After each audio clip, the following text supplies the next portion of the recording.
आज हम आप लोगों को आरएनए अथवा राइबोन्यूक्लिक एसिड के बारे में बताएंगे। तो पूरी जानकारी के लिए मेरा पूरा वीडियो लास्ट तक देखिए। चलिए शुरू करते हैं। पहले ये जान लेते हैं कि आरएनए कहाँ कहाँ पाया जाता है। तो आरएनए का संश्लेषण केंद्रक में होता है। जो केंद्रक होता है उसमें केंद्रिका होती है, वहाँ पर आरएनए का संश्लेषण होता है। मतलब जो कोशिका या सेल का केंद्रक या न्यूक्लियस होता है उसमें आरएनए बनता है और अधिकांश आरएनए कोशिका द्रव्य में स्वतंत्र रूप से पाए जाते हैं। और बहुत से आरएनए ऐसे होते हैं जो कोशिका द्रव्य में स्वतंत्र रूप से पड़े रहते हैं। कोशिका या सेल में आरएनए की मात्रा स्थायी नहीं होती है। जो आरएनए है ये कोशिका या सेल में इसकी मात्रा स्थायी नहीं होती है। तो कोई भी कोशिका हो उसमें डीएनए या डीऑक्सीराइबोन्यूक्लिक एसिड की मात्रा तो स्थायी होती है, लेकिन आरएनए की मात्रा या राइबोन्यूक्लिक एसिड की मात्रा स्थायी नहीं होती है। अब ऐसा क्यों होता है? तो आरएनए अणुओं की हजारों प्रतिलिपियां हर समय बनती रहती हैं। जो इसकी हजारों कापी हैं वो हर समय बनती रहती हैं। तो हजारों के हजारों ये हर पल बनते ही रहते हैं। अब जब बनते रहते हैं तो स्थायी नहीं होंगे। चलिए अब आरएनए अणुओं का संगठन समझ लेते हैं, अर्थात कंपोजिशन ऑफ आरएनए मॉलिक्यूल के बारे में जान लेते हैं। या इसी को दूसरे नाम से पूछा जा सकता है कि राइबोन्यूक्लिक अम्ल का संयोजन क्या है। तो डीएनए के समान आरएनए के अणु भी 4 प्रकार के न्यूक्लियोटाइड मोनोमर्स के बने बहुलक या पॉलीमर होते हैं। जिस प्रकार से डीएनए में 4 प्रकार के न्यूक्लियोटाइड थे, उसी प्रकार से आरएनए में भी 4 प्रकार के न्यूक्लियोटाइड के बने पॉलीमर या बहुलक होते हैं। अर्थात आरएनए के अणु भी डीएनए अणुओं की तरह ही 4 तरह के न्यूक्लियोटाइड मोनोमर की बनी पॉलीन्यूक्लियोटाइड चेन के रूप में होते हैं। डीएनए के बारे में टोटल वीडियो मेरे चैनल में अपलोडेड है। यदि आप लोग देखना चाहते हैं तो जाकर के देख सकते हैं। डीएनए की संरचना में जैसे मैंने दिखाया था कि डीएनए में 4 तरह के न्यूक्लियोटाइड से मिलकर डीएनए बना होता है, उसी तरह से बिल्कुल यहाँ भी जो आरएनए होता है इसमें भी 4 तरीके के न्यूक्लियोटाइड पाए जाते हैं। और आरएनए के न्यूक्लियोटाइड अणुओं को कहा क्या जाता है? राइबोन्यूक्लियोटाइड्स कहा जाता है। जो आरएनए के न्यूक्लियोटाइड होते हैं अणु, इनको राइबोन्यूक्लियोटाइड्स कहते हैं। आरएनए अणुओं में राइबोन्यूक्लियोटाइड्स की संख्या सामान्य रूप से 70 से लेकर 12,000 तक होती है। जो आरएनए अणु हैं इसमें राइबोन्यूक्लियोटाइड की संख्या जो होती है वो सामान्य रूप से 70 से लेकर के 12,000 तक होती है। आरएनए की कुछ प्रमुख विशेषताएं चलिए जान लेते हैं हम। तो पहली विशेषता है आरएनए अणु एक सूत्रीय होता है, सिंगल स्टैंडर्ड होता है। एक सूत्रीय यानी सिंगल स्टैंडर्ड होता है, जिसकी श्रृंखला 3 प्राइम 5 होती है, यानी 3 डैश से लेकर के 5 डैश तक होती है। फिर अगला है आरएनए के मोनोमर राइबोन्यूक्लियोटाइड में राइबोज शर्करा होती है। यानी आरएनए का जो एकक होता है, जो मोनोमर होता है, उसको राइबोन्यूक्लियोटाइड कहते हैं। और राइबोन्यूक्लियोटाइड में राइबोज शर्करा पाई जाती है। उसमें डीऑक्सीराइबोज शर्करा थी, इसमें राइबोज शर्करा होती है, डीऑक्सीराइबोज नहीं होती है। और ये 3 प्राइम से 5 प्राइम फास्फोडाइस्टर बॉन्ड द्वारा जुड़े होते हैं, यानी 3 डैश से 5 डैश द्वारा जुड़े होते हैं। क्योंकि एक ही सूत्रीय होता है इसलिए 3 प्राइम से 5 प्राइम दिशा में होता है। कुल मिलाकर देखा जाए तो आरएनए के राइबोन्यूक्लियोटाइड्स जो होते हैं ये 4 तरीके के होते हैं। एडिनोसिन मोनोफास्फेट या इसी को एएमपी शॉर्टकट में कहते हैं, या दूसरे नाम से जाना जाए तो एडिनिलिक अम्ल कहा जाता है। और दूसरा है ग्वानोसिन मोनोफास्फेट। ग्वानोसिन मोनोफास्फेट को शॉर्टकट में जीएमपी कहा जाता है और इसे ही ग्वानिलिक अम्ल भी कहा जाता है। फिर अगला है साइटोडीन मोनोफास्फेट या इसी को सीएमपी कहते हैं, सीएमपी या इसे ही साइटिडिलिक अम्ल कहा जाता है। फिर चौथा है यूरिडीन मोनोफास्फेट या यूएमपी या इसे यूरिडिलिक अम्ल कहते हैं।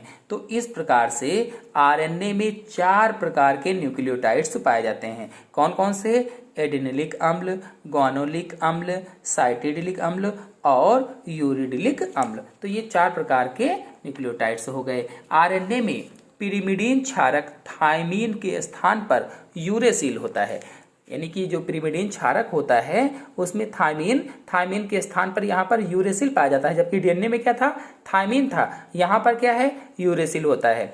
तो जब डीएनए का डबल हेलिक्स वाला स्ट्रक्चर आपको समझाया था तो उसमें बताया कि यूरेसिल आरएनए में पाया जाता है और किसके स्थान पर पाया जाता है, तो थायमिन के स्थान पर यूरेसिल होता है। इस तरह से आरएनए में पाए जाने वाले नाइट्रोजन बेस क्षार होंगे एडेनिन, ग्वानिन, साइटोसिन और यूरेसिल। यानी इस प्रकार से जो नाइट्रोजन क्षार पाए जाएंगे उन्हें क्या कहेंगे, एडेनिन, ग्वानिन, साइटोसिन और यूरेसिल। ये 4 प्रकार के पाए जाते हैं।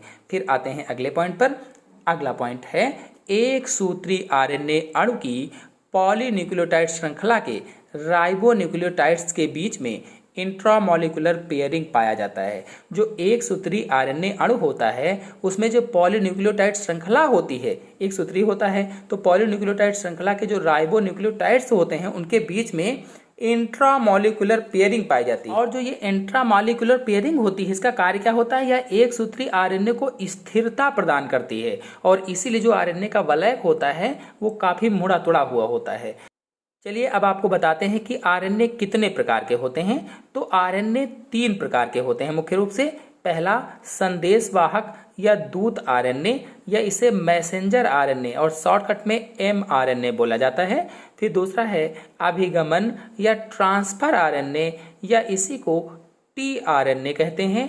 और फिर तीसरा है राइबोसोमल आरएनए या इसी को आरआरएनए बोला जाता है। तो चलिए पहले को जान लेते हैं। पहला है संदेशवाहक या दूत आरएनए या मैसेंजर आरएनए। तो यह केंद्रक में स्थित क्रियात्मक जीन के डीएनए के अनुलेखन से बनता है, यानी ट्रांसक्रिप्शन से बनता है। जो डीएनए का ट्रांसक्रिप्शन होता है उससे बनता है। पॉलीपेप्टाइड श्रृंखला के संश्लेषण में एमिनो अम्ल को निश्चित क्रम को निर्धारित करने की सूचना एमआरएनए में होती है। जो पॉलीपेप्टाइड श्रृंखला होती है, जो चेन होती है, उसके संश्लेषण में अमीनो अम्ल जो होते हैं उनको निश्चित क्रम में निर्धारित करना इसका कार्य होता है। निश्चित क्रम उनको प्रदान करता है एमआरएनए, ये इसका कार्य होता है। अनुलेखित संदेश की प्रतिलिपि को लेकर यह केंद्रक से बाहर साइटोप्लाज्म में पहुंचता है और राइबोसोम से जुड़कर पॉलीपेप्टाइड श्रृंखला के संश्लेषण में एमिनो अम्ल के क्रम को निर्धारित भी करता है। और फिर राइबोसोम से जुड़ करके पॉलीपेप्टाइड श्रृंखला के संश्लेषण में यानी इसको बनाने में एमिनो अम्ल के क्रम को निर्धारित करता है। प्रत्येक प्रकार के प्रोटीन के लिए एक विशेष एमआरएनए होता है। हर एक तरीके की जो प्रोटीन होती है उसमें एक विशेष प्रकार का एमआरएनए पाया जाता है। जैकब और मोनाड जो 2 वैज्ञानिक थे, इन्होंने संदेशवाहक या दूत आरएनए का नाम दिया था। अगर पूछा जाए कि दूत आरएनए की खोज किसने की, इसका नाम किसने दिया, तो जैकब, और जैकब के बाद दूसरा मैंने नाम बताया मोनोड, इन्होंने दिया था। फिर आते हैं दूसरे प्रकार के अभिगमन आरएनए पर या अंतरण आरएनए पर, अथवा इसी को ट्रांसफर आरएनए कहा जाता है। तो टीआरएनए अणु कोशिका द्रव्य में उपस्थित एमिनो अम्लों के अणुओं के राइबोसोम तक ले जाते हैं।